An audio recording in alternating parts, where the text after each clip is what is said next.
Tatlong US aircraft na aktibong nag-ooperate sa Iran wasak sa makabagong air defense ng bansa. Pag-rescue sa nawawalang piloto, pahirapan para sa tropa ng Estados Unidos. Samantalang gigil na gigil naman ang Israel sa pag-atake sa mga kalaban. Iran, Lebanon at Gaza sabay-sabay na binigwasan. Libu-libong Hezbollah members, todas. Abangan kapatid ang kompletong mga detalye, pero bago tayo magpatuloy, isang like lamang po ang hinihingi ko para sa videong ito. Malaking bagay na po yan bilang suporta sa ating bawat in-upload. Back to the video.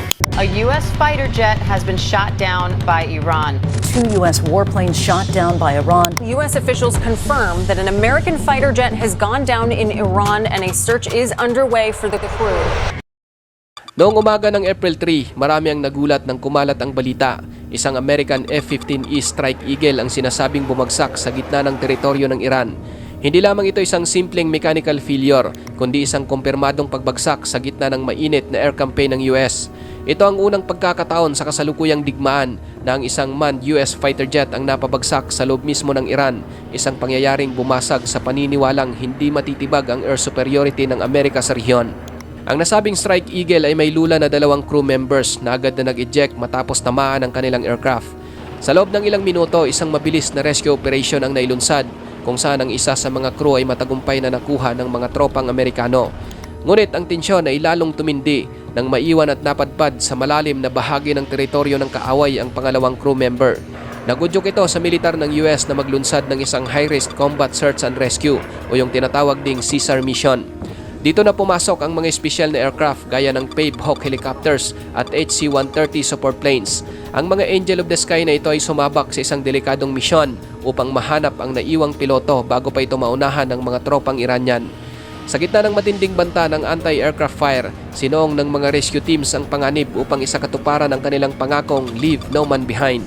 Ngunit hindi naging madali ang lahat dahil naging komplikado ang sitwasyon sa ground. Habang isinasagawa ang rescue, walang habas na pinaputokan ng Iranian forces ang mga rescue aircraft. Sa katunayan, 2 Pave Hawk helicopters ang direktang tinamaan ng bala at shrapnel. Himala na lamang na nakabalik pa rin ang mga ito sa base.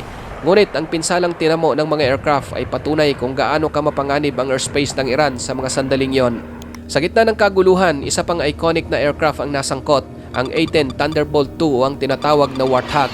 Habang nagbibigay ng close air support para sa rescue mission, ang A-10 ay tinamaan din ng Iranian defense systems, bagamat kilala ang Warthog sa pagiging flying tank.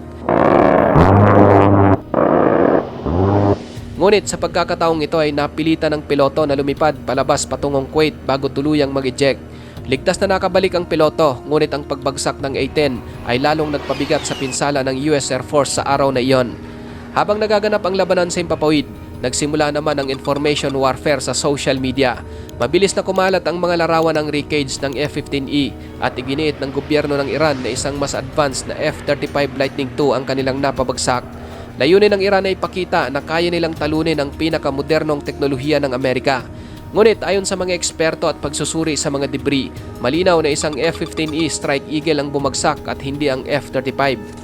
Ngayon mga kapatid, sa loob mismo ng Iran, naglabas ng opisyal na panawagan ng gobyerno sa kanilang mga sibilyan na tumulong sa paghahanap sa nawawalang American crew member.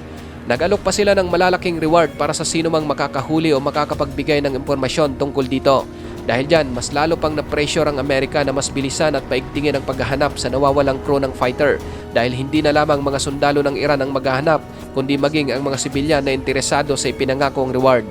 Ang insidenteng ito ay nagbigay ng malaking dagok sa naunang pahayag ni Donald Trump na ang airspace ng Iran ay kontrolado na umano ng US. Ngunit ipinakita ng insidente na ang air defense system ng Iran ay nananatiling aktibo, epektibo at banta sa kahit anong manned aircraft. Ito ay isang wake-up call para sa mga military strategist na hindi basta-basta mapapatahimik ang depensa ng Tehran sa kabila ng matinding mga airstrikes. Habang abala ang US sa kanilang rescue operation, ang Israel Defense Forces o IDF ay hindi rin nagpahuli. Noong April 4, niyanig ang Iran ng isang malawakang airstrike mula sa IDF na tumarget sa mahigit 200 infrastructure sites sa loob lamang ng isang araw. Kabilang sa mga pangunahing winasak ay ang Mashhar Petrochemical Zone at ilang mga pasilidad ng Islamic Revolutionary Guard Corps o IRGC na ginagamit sa paggawa at pag-imbak ng mga ballistic missile at drones. Maliban sa mga gusali, tuloy-tuloy din ang mga pag-atake ng Israel sa mga utak sa likod ng mga pag-atake laban sa kanila. Noong April 3, kinumpirma ng IDF ang isang matagumpay na pag-eliminate kay Mukarram Azimi, ang commander ng Iranian Ballistic Missile Unit. Si Azimi ang itinuturing responsable sa mga serye ng missile attack na tumama sa Israel nitong mga nakaraang buwan. Ngayon, sa kabila ng mga natamong pinsala ng Iran, hindi pa tapos ang babala ng Israel. Nagpahayag ang mga opisyal ng depensa ng IDF na nakahanda silang itaas ang antas ng kanilang pag-atake sa pamamagitan ng pag-target sa mga energy facilities o mga planta ng langis at kuryente ng Iran sa loob ng susunod na linggo.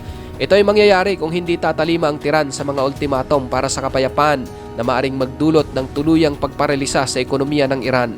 Habang nagaganap ang bakbakan sa Iran, patuloy din ang pagpapalawak ng operasyon ng IDF sa Hilaga laban sa Hezbollah. Sa loob lamang ng nakaraang 24 oras, mahigit 140 Hezbollah assets ang tinamaan sa Beirut at Southern Lebanon. Kabilang sa mga winasak ay ang mga weapon depot at command centers na nakatago sa ilalim ng mga sibilyang lugar. Pinalalalim pa ng IDF ang kanilang ground invasion sa Lebanon gamit ang mga tangke at infantry units. May mga ulat na plano rin ng Israel na tuluyang sirain ang mga nayon sa loob ng itinatag nilang security zone sa kahabaan ng border. Layunin nitong masiguro na wala nang anumang base o taguan na magagamit ang Hezbollah malapit sa Israel sa hinaharap. Sa kabila ng lakas ng IDF, nakakahanap pa rin ng butas ang Hezbollah upang gumanti. Nitong mga nakaraang araw, nakaranas ang mga Israeli units ng mga pag-atake gamit ang mga modernong FPV drones na nagdulot ng pinsala sa ilang mga tangke at tropa sa Southern Lebanon. Ang paggamit ng mga murang drone na ito ay nagpapakita na kahit dihado sa air superiority ang Hezbollah, kaya pa rin nilang magdulot ng tactical pain sa ground forces ng Israel. Sa kabilang banda, nananatiling aktibo ang IDF sa Gaza at West Bank sa pamamagitan ng mga targeted raids. Isang mahalagang aspeto ng operasyong ito ay ang paggamit ng IDF ng mas advanced na AI technology para sa kanilang targeted systems. Ang teknolohiyang ito na una nang sinubukan sa Gaza ay kasalukuyan na ring idinideploy sa Iran at Lebanon upang mas maging tumpak ang pag-atake at mabawasan ang resources na nagagamit sa bawat misyon. Sa gitna ng mga opensiba, hindi pinapabayaan ng Israel ang kanilang sariling depensa. Noong April 4, hinarap ng IDF ang isang mapanganib na missile salvo mula sa Iran, kung saan ang mga ballistic missile na may bitbit na cluster munition ay nagtangkang tumama sa IDF headquarters sa Tel Aviv. Bagamat may ilang tumama malapit sa isang paaralan, ngunit ang karamihan ay matagumpay na hinarang ng Iron Dome at Arrow defense systems na nagpapatunay sa tibay ng multi-layered defense ng Israel. Ngayon mga kapatid, dahil sa tindi at lawak ng mga sabay-sabay na operasyon ng IDF, humaharap sila ngayon sa hamon ng manpower.